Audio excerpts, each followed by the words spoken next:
We start our study of trigonometry with the basics. First we're going to look at angles and then how to measure those angles, and then we'll define our basic trig functions like sine, cosine, and tangent. Alright, so let's start with an angle. If we really go down to the basics, an angle, by definition, we first need to know the definition of a ray.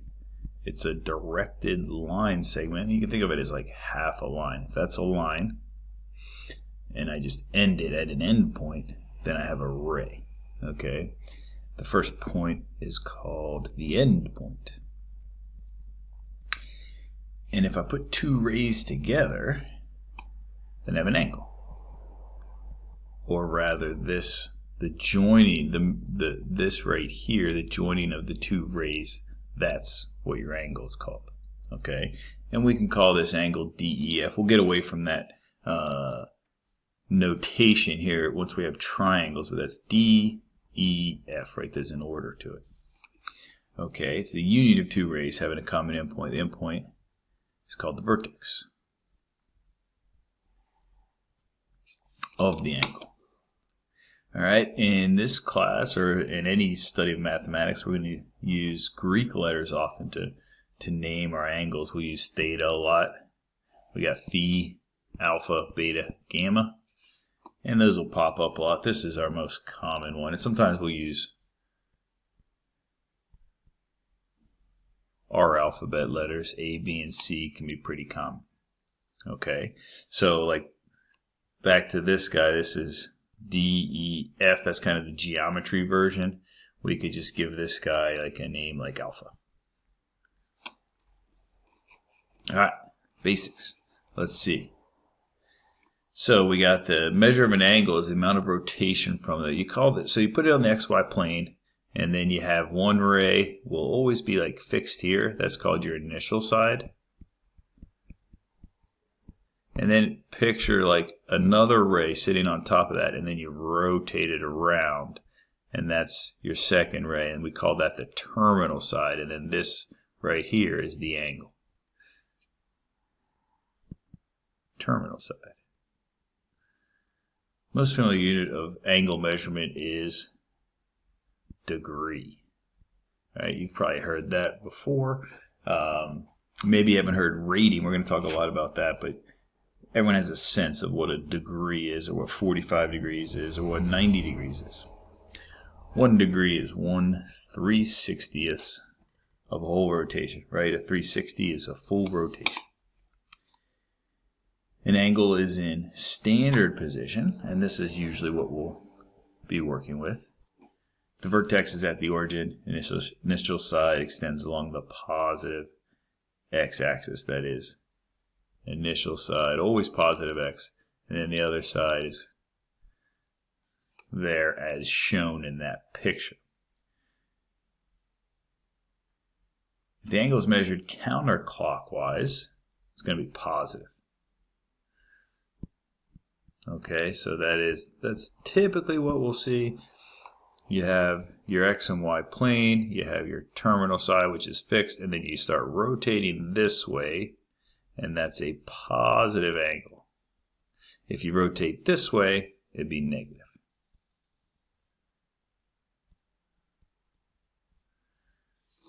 Okay, and you have some sense of what the measurements are, I think. If I start rotating and I end here, that's about a 45 degree measurement. That's 90, half a turn, 180, 3/4, 270. Of course, if it went all the way around, we get to 360 degrees. Okay, so let's go ahead and look at radians now. So here's a definition of a radian. Let's think about this. If the distance from here to here, we'll call this R. Okay, so that's R, terminal side. Or sorry, initial side. And then you start rotating the terminal side, but you also fix this distance to be the same. How do we define 1 radian? Well, when this gets to be the same distance as this radius from the center of the circle out to any point, right? This could be 1, 2, 3, or 4. So this would be, let's say R was 3. This would be 3. This would be 3. And I start moving this. Maybe this is like 1. And I keep going until I get to 3. And that would have to be 1 radian. Okay? That's our definition of radian. When this distance here, when I start rotating, is equal to this distance here.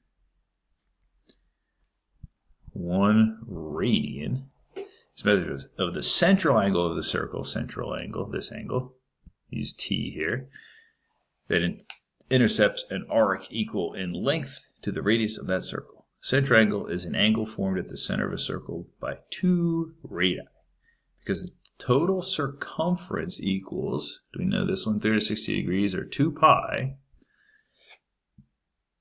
2 times the radius, sorry, let me back up on that, got a little ahead of myself there. Circumference is 2 pi r, that was right, sorry, 2 pi times the radius of the circle. A full circular rotation is 2 pi radians, okay? So that means if I go all the way around, that's 2 pi, or another way to think about that, an easier way without all this math speak, is 1 rotation is 2 pi, which is the same as 360 degrees. If you take half of that, then you get pi, and that's 180. And if you half that again, then pi over 2 has to be 90. If you half that again, when we'll get into these pi over 4 radians, it has to be 45 degrees. Okay? All right. So let's take a look at arc length now. We use S for that. And arc length, S is the length of the curve along the arc of a circle. That's pretty straightforward. This would be an arc length here of distance r. Measured same units as any distance. Okay, so S equals r theta. So a couple of formulas here. S is r theta. That is, the arc length is going to be equal to the radius times the angle in terms of radians. Okay, these are radians only formulas. I can solve this for theta if I want by dividing both sides by r, and it gives me this guy. Okay, so let's take a look at if that makes any sense here. So we talked about 1 radius, and now I'm just calling this S because it's the arc length. So here S equals r. That is, this distance and this distance would be the same. S equals r theta. Theta being 1 in this case, so S equals r. Okay, how about here?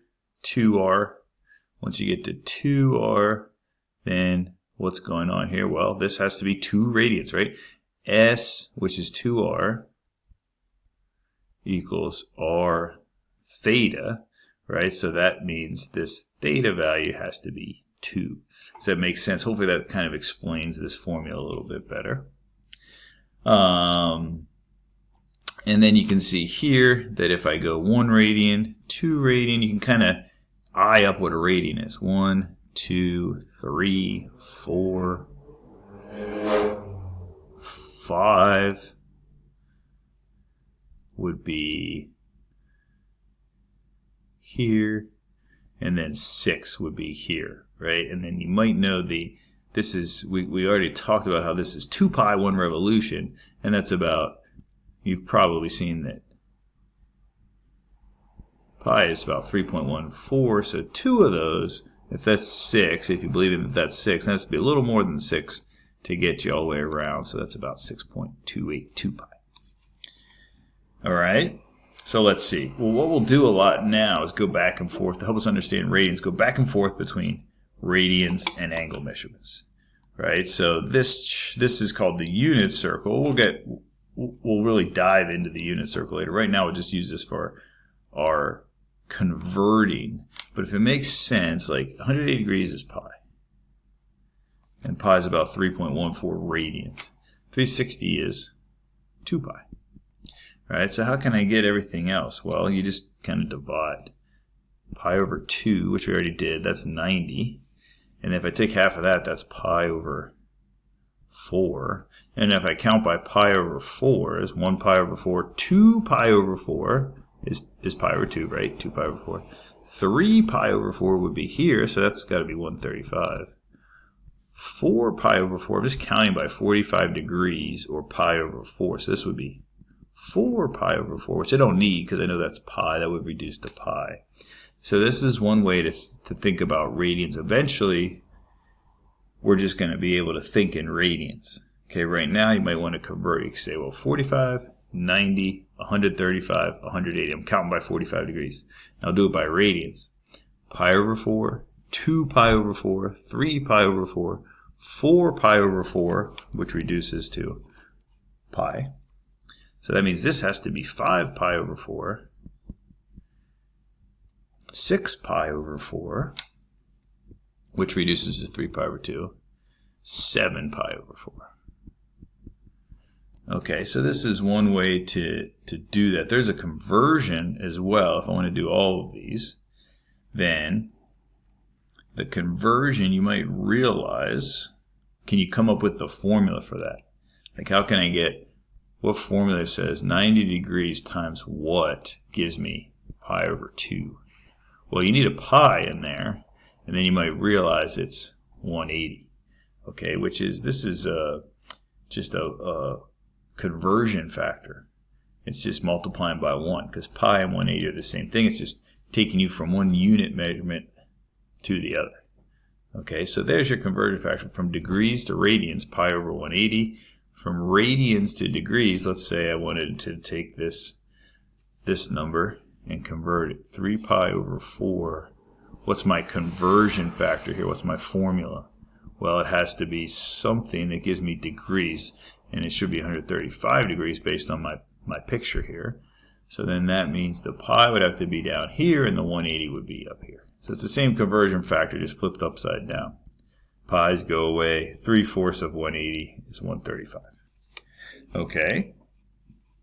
So in the next video, we'll do a couple examples of converting back and forth from radians to degrees and degrees to radians.